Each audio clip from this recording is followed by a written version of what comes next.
విద్యార్థులు, title page లోనే మీరు ఒక అవగాహన వచ్చేలాగా నేను టైటిల్ పేజ్ తయారు చేశాను. పిచ్చుక మీద బ్రహ్మాస్త్రం అనడంలో సందేహం లేదన్నమాట. ఈ ఎపిసోడ్ పిచ్చుకలు స్పారోస్ మీద చైనాలో జరిగిన దాడి, ఆ హింసాత్మకం, అసలు ఈ సంఘటన గురించి మనం పరిశీలిద్దామన్నమాట. ఏంటంటే మానవ కార్యకలాపాలు పర్యావరణం మీద ఎలాగా దుష్ప్రభావాన్ని చూపిస్తాయి. ఓకే, ఇది చైనాలో జరిగిన ఒక సంఘటన అన్నమాట. ఓకే, దాని గురించి మనము ఇప్పుడు చూద్దాం. ఈ డయాగ్రామ్లు అవి కూడా నేను చూపిస్తూ మీకు చక్కగా అర్థమయ్యేటట్టు దీన్ని చెబుతాను. జీవితంలో ఎదురయ్యే సర్వసాధారణమైన విపత్తుల నుండి ఏ జీవి కూడా తప్పించుకోలేదన్నమాట. అటువంటిది 1958 సంవత్సరంలో చైనా దేశంలో పిచ్చుకలు, స్పారోస్, ఎంత బ్యూటిఫుల్ బర్డ్స్ ఇవి, నేచర్ ప్రసాదించిన బర్డ్స్ ఇవి, ఎదుర్కొన్నటువంటి దారుణమైన పరిస్థితులను బహుశా ఈ ప్రపంచంలో ఏ జీవి ఎదుర్కొనలేదన్నమాట. ఈ పర్యావరణ విపత్తు అంటే ఎకో సిస్టమ్ యొక్క డిసాస్టర్ సహజంగా సంభవించింది కాదు. సహజంగా అంటే బాగా వర్షాలు రావడం, వరదలు రావడం, పెద్ద పెద్ద తుఫానులు రావడం వల్ల జీవులు కొట్టుకుపోవడం అవి జరుగుతాయి. జీవులు కొట్టుకుపోవడం అంటే ఎక్కడికో కొట్టిపోయి అక్కడ జీవించడం అలా ఇవో జరుగుతాయి. కానీ మొత్తం కంప్లీట్ గా జాతి నాశనం అయిపోతుందన్నమాట. అలా జరిగింది ఒక మానవ తప్పిదం మూలానే. 1950 సంవత్సరంలో చైనాలో వీటిని వేటాడి ప్రపంచంలో పక్షులు ఎప్పుడు ఎక్కడా ఇటువంటి దాఖలు లేవన్నమాట. ఇలా వేటాడడం అనేటువంటిది, అది కూడా చిన్న బర్డ్స్, చాలా క్యూట్ బర్డ్స్ అయిన స్పారోస్ మీద వాళ్ళు చేశారు. దాని గురించి మనం కొంచెం వివరంగా చూద్దాం. ఇది 1958 సంవత్సరంలో ముందు ఈ చైనా ప్రభుత్వం పారిశ్రామిక ఉత్పత్తులను పెంచే దిశలో, అంటే పారిశ్రామిక ఉత్పత్తులు అంటే ఏమిటి, వ్యవసాయానికి కావాల్సినవి మిగతా వాటికి కావాల్సిన అన్నమాట. ఓకే, వాటిని పెంచే ఉత్పత్తులు అంటే డెఫినెట్ గా ఈ పారిశ్రామిక ఉత్పత్తులు డెఫినెట్ గా వ్యవసాయ ఉత్పత్తుల మీద కూడా బాగా ఆధారపడి ఉంటాయన్నమాట. అది మీకు తెలుసు. మనది కూడా వ్యవసాయ ప్రాముఖ్యత ఉన్న దేశం కాబట్టి ఈ పారిశ్రామిక ఉత్పత్తిని త్వరితంగా సాధించడానికి వాళ్ళు చాలా ప్లాన్స్ వేసుకున్నారు. మనలాగే ప్లాన్స్ అంతవరకు బాగానే ఉంది. అభివృద్ధి చెందిన దేశాల మాదిరిగా ఆధునికతను పెంచుకోవడానికి చైనా ప్రభుత్వం ఒక ఉద్యమాన్ని చేపట్టిందన్నమాట. అయితే అప్పటిదాకా అంతవరకు కూడా చైనా అన్నది ఒక వ్యవసాయ ఆధారితమే కంట్రీ మాటది. ఇలా వాళ్ళు ఏం చేశారంటే కోఆపరేటివ్ అగ్రికల్చర్ చేశారన్నమాట. అంటే 5,000 కుటుంబాలు ఒక్కటిగా ఏర్పడి వ్యవసాయం చేయడం. మీకు తెలుసు కదా, లార్జ్ స్కేల్ ఎకానమీస్ చాలా బాగుంటాయి. అందువల్ల అలా ఏర్పడి వాళ్ళ ప్లాన్లో ఒకటమాట. దీనివల్ల పంట ఏంటంటే దిగుబడి రెట్టింపు అయింది. బాగానే ఉంది, బాగానే జరిగింది, రెట్టింపు అయింది. ఈ ఫస్ట్ సక్సెస్ తో ఏం చేసింది, సంవత్సరానికి మరింత ఎయిమ్స్ ని పెట్టుకున్నారన్నమాట. ఇంకా ఎక్కువ పెరగాలి అలా పెట్టుకున్నారన్నమాట. పెట్టుకుని వాళ్ళు ఒక ఎకానమిస్టులు వాళ్ళు చెప్పేసినట్టు దిగుబడి వస్తుంది మనకి డెఫినెట్ గా అని అది పెట్టేసుకున్నారన్నమాట ఆ లక్ష్యాలు. కానీ వాతావరణం అందుకు సహకరించలేదన్నమాట. ఓకే, ఏదో దిగుబడి వచ్చింది కానీ వాళ్ళ లక్ష్యాలు సాధించలేకపోయారన్నమాట. ఈ లక్ష్యాలను సాధించలేకపోయామనే భయంతో ఏం చేశారంటే ఈ ప్రభుత్వంలో ఉండే వ్యవసాయ అధికారులు అధికారులు ఉంటారు కదా, వాళ్ళు దిగుబడిని ఎక్కువగా లెక్క కట్టేశారు. అంటే సరిగ్గా లెక్క కట్టలేదన్నమాట. వాళ్ళు ఇచ్చిన ఎయిమ్స్ సరిగ్గా లేవు, వాళ్ళు ఇచ్చిన దిగుబడి కూడా సరిగ్గా లేక ఎక్కువగా లెక్క కట్టేశారు. ఇలా లెక్కడం వల్ల వాళ్ళు ప్రాబ్లం వచ్చి ఈ తప్పుడు లెక్కలు ప్రజల అవసరాలకు, ఆహార సరఫరాలకు మధ్య గల సమతుల్యత అంటే బ్యాలెన్స్ ప్రభావం చూపిందన్నమాట. అర్థమైందా విద్యార్థులు? అంటే ఏంటంటే ప్రజలకు అందరికీ ఆహారం ఎంత కావాలి, వీళ్ళు ఎయిమ్స్ ఎంత పెట్టుకున్నారు, ఆ ఎయిమ్స్ పెట్టేసి వాళ్ళంతా ఆశ చూపించారు ఇంత దిగుబడి వస్తుందని. ఆ దిగుబడికి ఈ టార్గెట్స్ కి ప్రజల అవసరాలకి ఇంబ్యాలెన్స్ వచ్చేసింది అన్నమాట. దీంతో ఏం చేశారంటే ఈ ప్రభుత్వ అధికారులు, వ్యవసాయ అధికారులు దీని నుంచి తప్పించుకోవడానికి ఏం చేశారంటే వాళ్ళు ఈ పిచ్చుకల మీద పెట్టేశారు. ఓకే, అది అసలు స్టార్ట్ అయింది అక్కడ మాట. ఇప్పుడు విద్యార్థులు ఇలాగా మొత్తం వాళ్ళ కంట్రీలో గిడ్డంగులు అంటే వ్యవసాయ పంటలను దాచేది అన్నమాట, ఆహారాన్ని దాచేయమాట, ధాన్య గింజలను దాచే వాటిని గిడ్డంగులు అన్నమాట. వాళ్ళు మళ్ళీ కౌంట్ చేయడం మొదలెట్టారన్నమాట.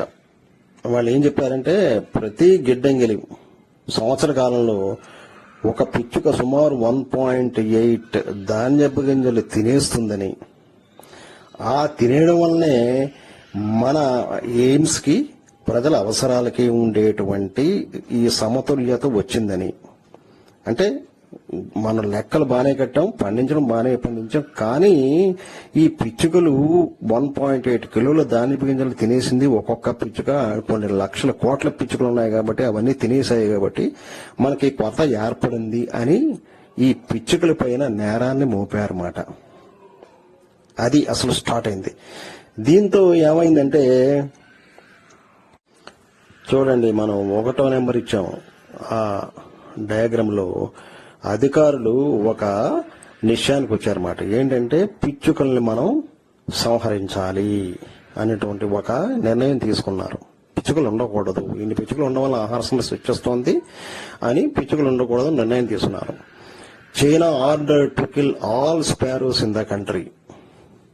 ఇది వాళ్ళు ఇచ్చినటువంటి ఒక ఇది మాట. దాంతో ఏం చేశారంటే ఎవరికి తోచిన వాళ్ళు పిచ్చుకల్ని చూడండి, క్యాటర్ పిల్లర్స్ తోటి, మన క్యాటిల్ బార్ తోటి, తుపాకులతోటి, 4 దాంట్లో చూపించాను చూడండి పిక్చర్లో, అలాగే 2 పిక్చర్లతో చూపించాను చూడండి, వాటిలతోటి మొత్తం చంపేయడం మొదలెట్టారన్నమాట. పిచ్చుకల్ని ఒక యుద్ధ ప్రకటన చేశారు వాటి మీద. అలా చూడండి 3వ దాంట్లో చూడండి, ఒక సైనిక అధికారి ఎంత గర్వంగా చూపిస్తున్నాడు, ఇన్ని పిచ్చుకలను మనం చంపేశాం, మనకి ఎంత మిగులుతుందని చెప్తున్నట్టుగా ఉంది కదా. అది అలాగా చంపేశారన్నమాట పిచ్చుకల్ని ఎలా చంపేశారంటే ఏది వదలకుండా ఆహారం తింటున్న చిన్న చిన్న పిల్లల్ని సైతం, గుడ్లను సైతం వాళ్ళు నాశనం చేశారన్నమాట. అంటే పిచ్చుక ఉండకూడదని ఉద్దేశంతో. ఇది ప్రజల తప్పు కాదు, పాలకులు, అధికారుల తప్పు ఇది. దాన్ని వీళ్ళు అమలుపరిచారు, వీళ్ళు కూడా ఆలోచించకుండా.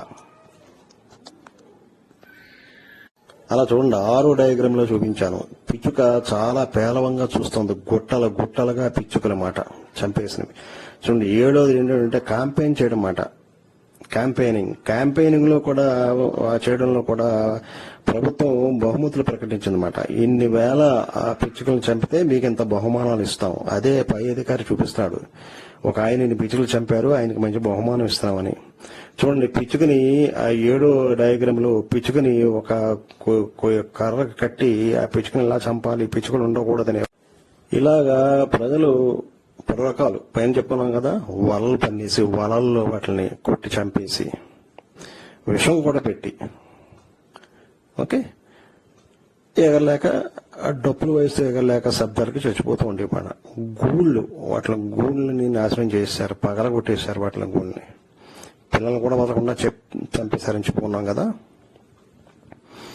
ఇలాగా చంపిన పాఠశాలకు కానీ, ప్రభుత్వ కార్యాలకు కానీ, వ్యక్తులకు కానీ ఓకే గుర్తింపునిచ్చి వారికి బహుమతులు ఇచ్చేవారు అన్నమాట.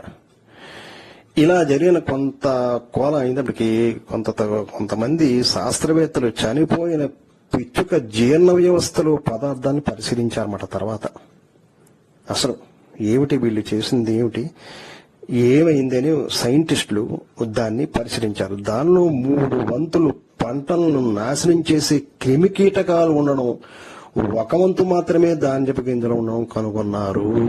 చూసారా ఎంత నాశనం అయిపోయిందో. 3 వంతులు పంటలను నాశనం చేసే క్రిమికీటకాలు ఉన్నాయి, 1 వంతే మాట. అంటే ఇంత పిచ్చుక జీర్ణాశయం ఎంత ఉంటుంది, దాంట్లో ఎన్ని గ్రాములు ఉంటాయి, ఆ గ్రాముల్లో 3/4 క్రిమికీటకాలు, 1 వంతు మాత్రమే ధాన్యపు గింజలు ఉన్నాయి. పిచ్చుకలు మానవులకు ఎంతో ఉపయోగం కలిగించేవని పక్షులు అని వారి పరిశోధన ద్వారా నిర్ధారణకు వచ్చారన్నమాట. అర్థమైందా విద్యార్థులు? వీరు చేసినటువంటి అనాగరిక ఒక స్టేట్మెంట్ ని వారు ఖండించారు. అంత తినలేదు అవి పక్షులు, ఈ పిచ్చుకలు మనకి ఉపయోగం కలిగేవే, ఎందుకంటే పంటలు నాశనం చేసే వాటిని ఇవి చంపుతున్నాయి స్టేట్మెంట్ ని ఇచ్చారు. ఇక పిచ్చుకలు నాశనం చేసే ప్రయత్నాలు మానండి మీరు. పిచ్చుకలు ఉన్న చాలా పంట దిగుబడి పెరుగుతుంది అని వారు చెప్పడంతో ఆ ఉద్యమాన్ని ప్రభుత్వం ఆపిచేసిందన్నమాట. కానీ లాభం ఏంటి, అప్పటికే జరగవలసిన నష్టం అంతా జరిగిపోయింది. ఇలా జరగడం వల్ల ఏమైందంటే, ఇలా మిడతల్ని, ఇలా క్రిమికీటకాలని తినే పిచ్చుకలు లేకపోవడంతో పంటలపై మిడతల దాడి ఎక్కువైపోయింది. మిడతలు ఎక్కువైపోయాయన్నమాట. దాంతోపాటు ప్రతికూల వాతావరణ పరిస్థితులు కూడా తోడయ్యి చైనాలో పెద్ద కరువుకు దారి తీసిందన్నమాట. అంతేకాకుండా ఈ మిడతలను చంపడానికి పొలాల్లో వాడే విష ప్రయోగాలు అవి ఉండిపోయి ఆ పొలాల్లో ఏమైందంటే దాని యొక్క నాణ్యత, నేల నాణ్యత క్షీణించిపోయిందన్నమాట. ఓకే, ఇది కూడా ఒక దారి తీసిందన్నమాట చాలా తక్కువ దిగుబడికి. ఇలా జరగడం వల్ల ఏమైందని అంటే పెద్ద కరువు వచ్చి తిండి లేక పొలాల్లో పనిచేసేటువంటి రైతులు కొంతమంది వ్యవసాయం గిట్టుబాటు లేక వేల సంఖ్యలో గ్రామాలను వదిలేసి పరిశ్రమలో కార్మికులుగా పనిచేయడానికి వలస వెళ్లిపోయారన్నమాట. అర్థమైందా విద్యార్థులు? ఇది పిచ్చుకపై బ్రహ్మాస్త్రం. ఓకే, స్పారో కంపెయిన్ యొక్క ఒక విపరీతమైన మానవ తప్పిదాల్లో ఒకటి మాట. ఈ poem or will the dreamer wake ఇదేంటంటే extension of species like tigers, bears and whales due to human activities గురించి తెలియజేస్తూ ఉంటుంది అనమాట. ది రిపిటేషన్ ఆఫ్ లైన్ ఉంది చూసారా, or will the dreamer wake, it states zero awareness in humans అనేటువంటిది తెలియజేస్తుందన్నమాట. Okay, ఈ పోయట్ ఏమడుగుతున్నాడంటే, if the human will realise their deeds or not, అది ఆయన అడుగుతూ ఈ రాసిన పోయం చాలా చక్కగా ఉంటుంది.